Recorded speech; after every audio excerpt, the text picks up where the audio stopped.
Vamos a pasar a otro tema que también de suma importancia, que es que la APSI ha sancionado con 34.000 soles a IDL tras rastrear fondos enviados a ONG Fantasma. Para eso estamos conversando con Hugo Guerra, periodista, abogado y economista. Hugo, ¿cómo estás? Buenos días. Buenos días. Encantado de estar aquí. Gracias por acompañarnos esta mañana.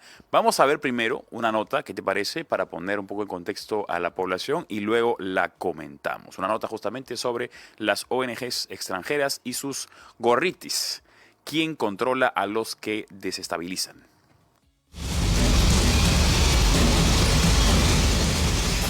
ONGs extranjeras y sus gorritis. ¿Quién controla a los que pretenden desestabilizar? Y ahora pues ya sabemos también que parte del dinero de USAID también iba al tema de los cambios sociales y las manifestaciones de la sociedad.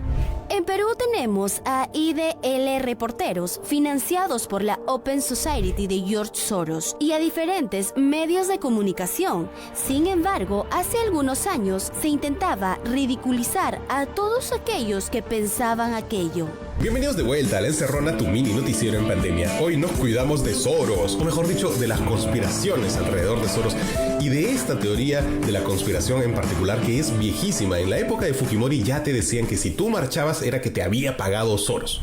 Ya no sería una conspiración, y es más, nunca lo habría sido, pues USAID, esta agencia de los Estados Unidos para el Desarrollo Internacional, ha venido canalizando por muchos años cientos de millones de dólares hacia organizaciones vinculadas al magnate progresista George Soros. Esto de acuerdo con un reporte del portal Just the News, donde muestra al Instituto de Gestión Este-Oeste, respaldado en parte por la Open Society Foundation de Soros, quien recibió más de 260 millones de dólares de USAID en los últimos años con el objetivo de avanzar en su imperante promoción de las ideologías progresistas en todo el mundo. ¿Hay por tanto relación entre Soros y la USAID? Soros tiene una organización filantrópica llamada Open Society. Sí, financia un montón de ONGs en el Perú y en el mundo. Sí, pero no es la única. Hay un montón de otras organizaciones así. La Ford, la Gates, que ya mencionamos, la Rockefeller, son privadas. Pero también Estados Unidos tiene USAID, hasta España tiene AECID. Todas financian causas progresistas, si quieren llamarlas así, políticamente correctas, ¿no? Nosotros en su momento denunciamos que esto era así, que se estaba de alguna forma pervirtiendo el ejercicio tan noble que es el del periodismo, que tiene como rol fundamental informar. En lugar de informar, se promovía, se hacía propaganda a favor de una ideología.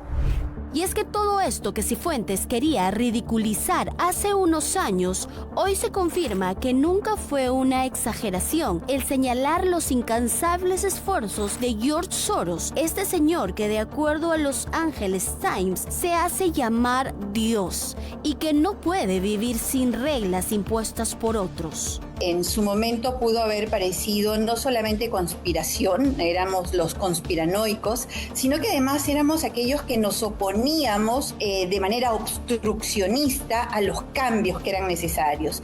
Cambios para mejorar el sistema político, cambios para mejorar el sistema de justicia, cambios para mejorar supuestamente, ojo, todos estos supuestos cambios, el sistema electoral, de quienes proponían y promovían leyes para la paridad, por ejemplo, bajo el paraguas de toda la legislación progénero. Gustavo Gorriti hace un periodismo tan independiente que a veces parece juez y parte. Pero bueno, todo sea por fortalecer nuestras instituciones, ¿verdad? Aunque al final termina siendo más un rompecabezas que una solución. Caos similares ocurren en otros países de América Latina, tales como La Silla Vacía, en Colombia, un medio que investiga y reporta temas de poder político y corrupción.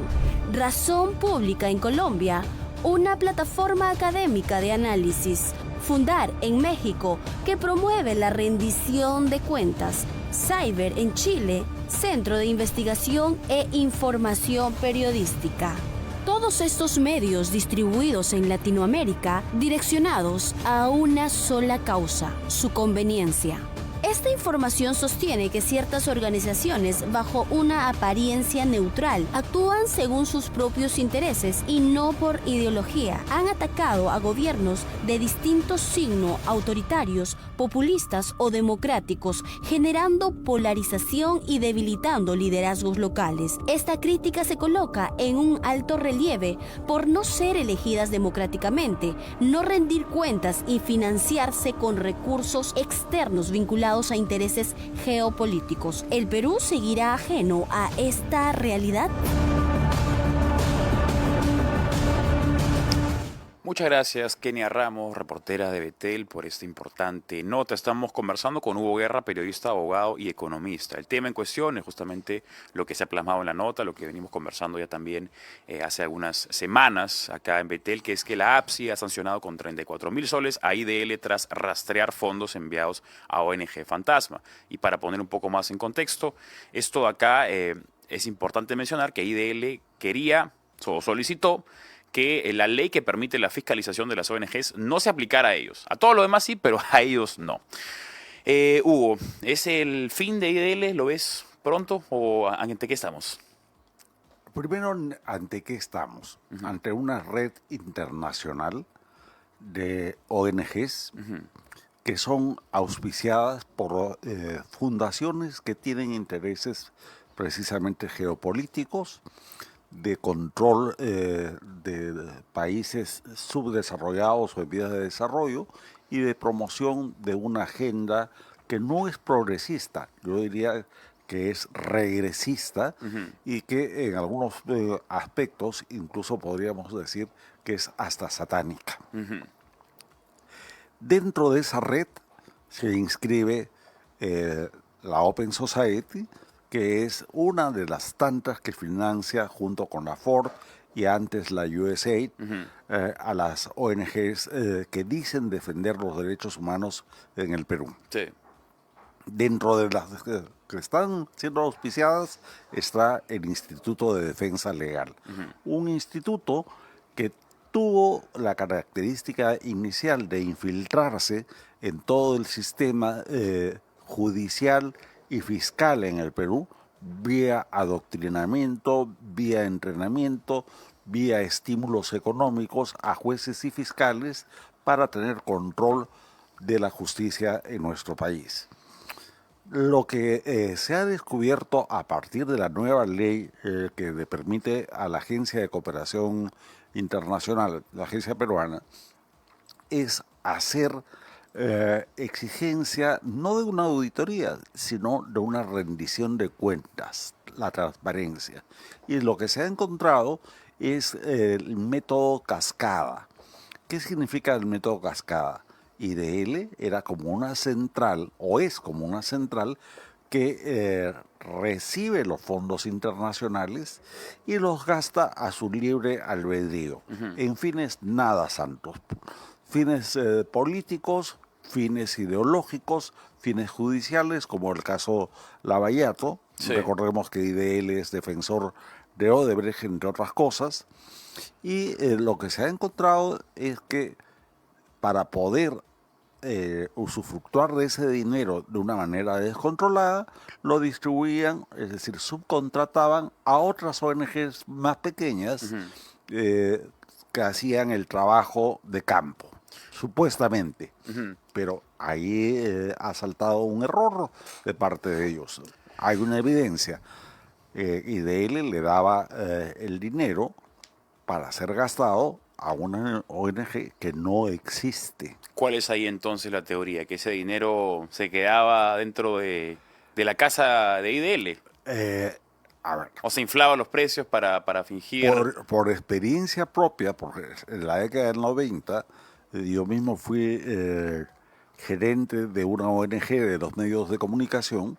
Sé que muchas de estas entidades, de estas ONGs, gastan hasta el 50 y el 60% del dinero de la cooperación internacional en los gastos administrativos. ¿Qué son los gastos administrativos? Básicamente sueldos y salarios de sus directivos. Sí.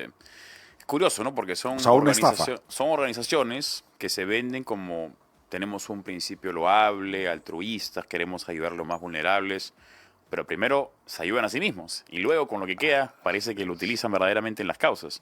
Ahora, las ONGs también se han demonizado un poco porque hay la presunción de que todas incurren en ese tipo de propósito de buscar el lucro o buscar la politización. Creo que es importante también hacer una separación porque creo que hay organizaciones que sí tienen un norte loable, ¿no? Definitivamente, siempre hay que separar la paja del trigo, pero lo que estamos viendo ahora es una oposición sostenida a la ley de transparencia de APSI y a la ley que les exige que el dinero que reciben de la cooperación internacional no sirva para procesar judicial o políticamente al Estado peruano. Si tú revisas, justamente en el caso de IDL, en qué han utilizado muchos de sus fondos, en seguir procesos contra policías y militares que derrotaron al terrorismo. El caso del Frontón, Sí. del develamiento, del levantamiento que tuvieron los terroristas en el Frontón, desde hace 38 años Que persiguen a esta persiguen a los militares. Entonces, la ley previene de eso, previene el mal uso de los fondos, exhorta y exige la transparencia, pero pide algo más, que el Estado peruano, dentro de su soberanía, esté informado de qué planes y de qué proyectos se trata de lo que hacen las ONGs.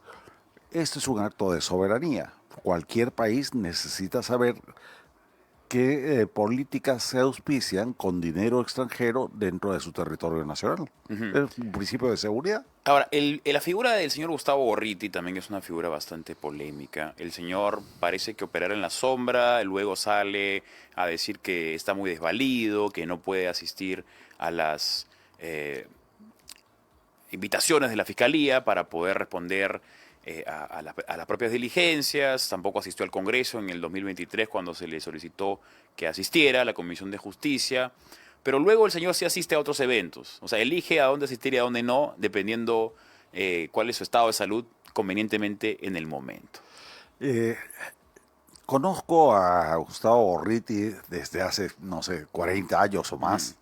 Es un intelectual, hay que reconocerlo.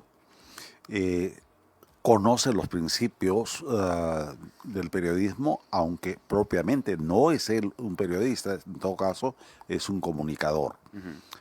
Tiene algunos méritos que no podemos ignorar, pero al mismo tiempo se ha convertido en un personaje sombrío, soberbio, que pretende tener la verdad sobre todas las cosas de la política, de la economía, de las artes, de la moral, en el caso del Perú. Tiene hechos en su pasado que son bastante complejos, como la expulsión de la que fue objeto en Panamá.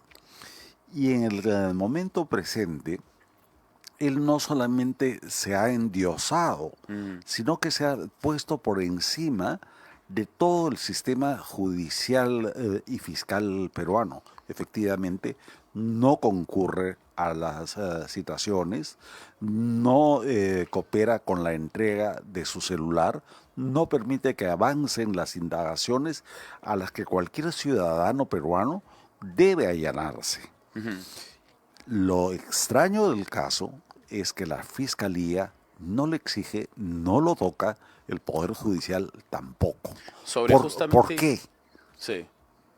Ahora, justamente mencionabas este vínculo que puede tener todo el sistema judicial y recientemente en un tuit el Poder Judicial habla acerca del recurso de amparo que puso IDL para que no se le aplicara la ley a ellos mismos, pero el Poder Judicial utiliza la frase ley anti-ONG, ya demostrando que hay una politización o una parcialización. Es una barbaridad. Porque ese no es el nombre de la ley en todo caso es Ley de Transparencia de ONGs, o en todo caso ponerla por sus cifras, Ley 32041, pero la mencionan como Ley anti-ONG. Lo cual es una barbaridad, lo digo desde la perspectiva jurídica, por dos motivos.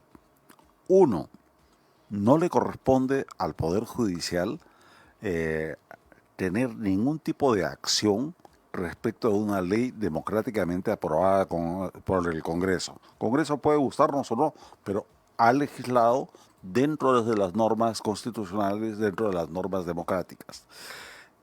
El único órgano que puede declarar la constitucionalidad o no constitucionalidad es el TC, el Tribunal Constitucional. Y segundo, hay una falacia del Poder Judicial, porque dicen que se trata de un control difuso de la norma. Y en realidad lo que están haciendo es la inaplicación y la oposición política a una ley que ya existe. Por lo tanto, es un acto subversivo, es un acto de rebeldía del Poder Judicial, que debería ser reconvenido y sancionado por la Junta Nacional de Justicia. Claro, ¿no? Porque el Poder Judicial, la justicia misma, parte de sus principios es la imparcialidad siempre. Y el hecho de que meramente llamen a la ley anti-ONG, es caer en el juego, caer en el discurso de aquellos que se oponen a la ley. Y están mostrando una parcialidad con simplemente la comunicación. No es solamente la parcialidad la que está demostrando, es el incumplimiento de la ley orgánica del Poder Judicial y de la Constitución, que le exige a los jueces y en general a todos los magistrados aplicar las leyes que democráticamente están en vigencia. Es decir, hasta tanto el Tribunal Constitucional se pronuncie, si en algún momento lo hace, la ley existe y tiene que ser aplicada. La no aplicación, repito, es un acto de rebeldía, es un acto inconstitucional. En cualquier país civilizado, la señora Tello, la presidente del Poder Judicial, ya tendría que haber sido sancionada y suspendida. En los minutos que nos quedan, me gustaría también tu opinión acerca de los candidatos de derecha, centro-derecha, que a diferencia de la izquierda, llegan más separados a las elecciones. La izquierda ya ha buscado las alianzas correctas para sus propios intereses. Hemos visto Juntos por el Perú. Por otra parte, Verónica Mendoza también ha encontrado nuevas alianzas, nuevas figuras. Pero la derecha parece estar bifurcada, como suele ser la característica. ¿Cómo ves a la derecha llegar a las elecciones? Lamentablemente, el centro y la derecha siguen sin entender la urgencia de la unidad. Yo creo que se están perdiendo en diatribas, en recursos que deberían estar vedados en el ejercicio democrático. Hay mucho ego, hay mucho personalismo. Perteneciendo yo a esa línea de centro y de derecha, sobre todo de derecha, no seré el que eche leña al fuego, porque se trata de amigos, pero sí seré de los que intentan auspiciar la unidad. De pronto ya no en torno a una candidatura única, porque eso parece realmente improbable, pero sí en torno a dos cosas. Uno, la unidad programática, para que quien quiera que resulte elegido comparta su plan de gobierno, su programa de 5 años con otros partidos y haga que el gobierno sea viable. Y segundo, para que concilien intereses de cara sobre todo al Senado. A diferencia del modelo que hemos tenido hasta ahora con el Congreso unicameral, ahora vamos a tener una Cámara de Senadores, una Cámara de Diputados, y el Senado va a ser súper poderoso, mientras que diputados van a estar atomizados. Ahora es el momento de tender puentes, de hacer alianzas. Ojalá se diera la candidatura única. Ahora, permíteme hacer una brevísima referencia al otro lado, a la izquierda.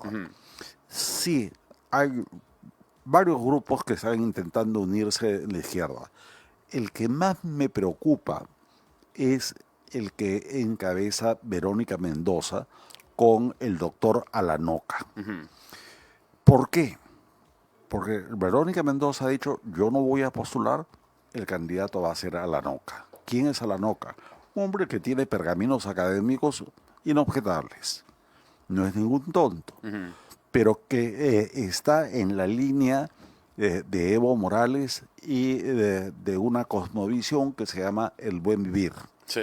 ¿No? Que une elementos andinos con elementos socialistas, pero que propugna la escisión territorial, la partición del Perú en una república del sur y una república del norte, y que propugna el neoindigenismo violento, con la supremacía aymara y quechua por encima del resto de los habitantes del Perú.